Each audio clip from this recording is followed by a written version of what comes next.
My name is Emily Carter.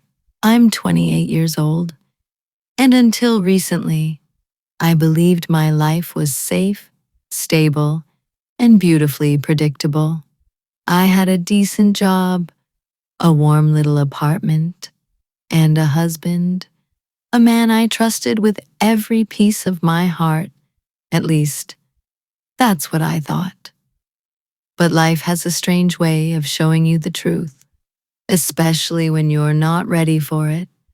Everything began with small changes, late nights at work, calls he wouldn't explain, a phone that never left his hand, and a sudden cold distance I couldn't understand.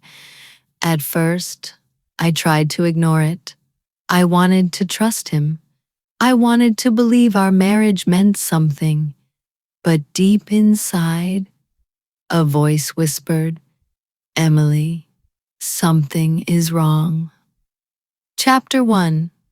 The Girl in the Car.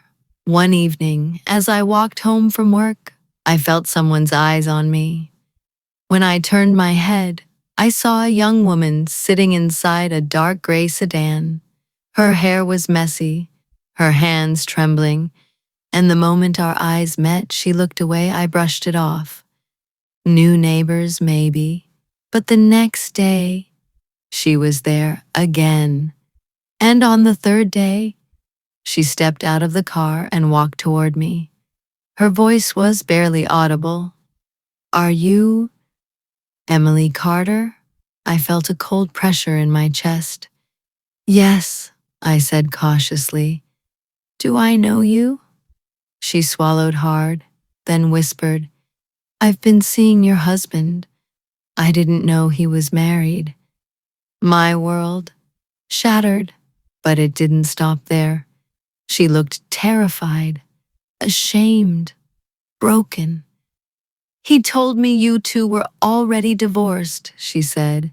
"He said you were unstable, dangerous, jealous, the kind of woman who ruins men's lives." My breath stopped. The man I married was out there telling strangers I was mentally unstable. She took out her phone with shaking fingers. "There's more you need to see." And she showed me everything. Messages, pictures, calls, videos, receipts from restaurants and hotels.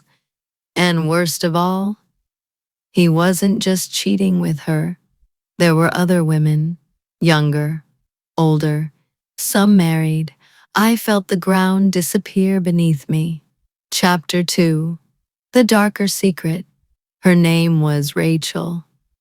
She couldn't have been more than 21.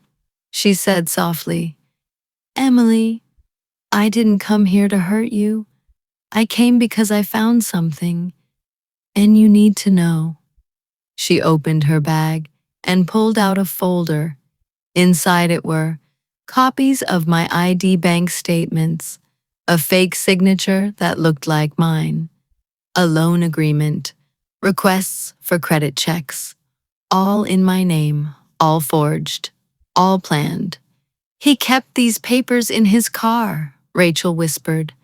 "I think he's trying to use you financially." My heart froze. This wasn't just cheating. This was manipulation, fraud, a calculated plan to destroy me financially. Then she added, "He's meeting another woman tonight. If you want to see the truth, come with me." I didn't hesitate. Chapter 3. The Restaurant Betrayal. We followed his car to a fancy restaurant downtown. Candlelight, soft jazz music, couples laughing, and then he walked in. Minutes later, a stunning brunette in a red dress entered and ran into his arms. He kissed her. He held her hand. He whispered into her ear. He looked happy, happier than he had looked with me in months. I felt my soul collapse, but at the same time, Something inside me hardened. I wasn't going to be a victim. Not anymore. Rachel gently placed her hand on my shoulder. I'm so sorry, Emily. I didn't know he was doing this to so many women. But now I understood. This wasn't love.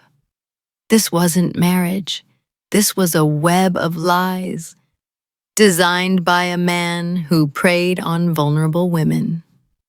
Chapter 4: Exposing the Monster. The next morning, I gathered every screenshot, every voice note, every message, the forged loan documents, Rachel's testimony photos from the restaurant I filed for divorce. I contacted a lawyer. I alerted the bank. I froze my credit. I contacted the police. By the time he came home that evening, I was waiting, calm, silent, prepared. He walked in casually, humming a song, until he saw the table. Everything was laid out. All his lies, all his secrets, all his crimes. Where? Where did you get this? He whispered. I looked him straight in the eyes. You did this, Matthew. Every lie, every woman, every forged document. This is all you. He tried to lie, to shout, to act angry, to play the victim. But I was unmoved. The man I once loved no longer existed. Chapter 5: The Shocking Twist. A week after he moved out, my phone rang. It was Rachel. Her voice was shaking again. Emily, I'm pregnant. My heart dropped.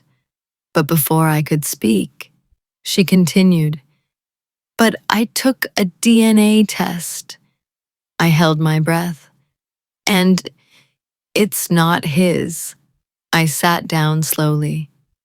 He lied to me, she said. He lied about everything. I found something else too. In his car. A notebook. And inside it was a list of names. There were 9 names, 9 women. Next to each name was a note. Easy. Emotional. Gives money. Trusts fast. Use later. Matthew wasn't a husband. He wasn't even just a cheater. He was a predator, a manipulator, a man who hunted and exploited vulnerable women for money, attention, and control. And I had been married to him. Chapter 6: My Freedom. When the divorce was finalized, I felt like I was breathing for the first time in years. I rebuilt my life. Piece by piece, I restored my finances, my self-respect, my peace. Rachel went on to restart her life too. We still talk sometimes. Trauma brings people together in strange ways. And Matthew, every woman left him. Every lie collapsed. He lost everything. Money, reputation, support. He was finally alone. And me, I was finally free.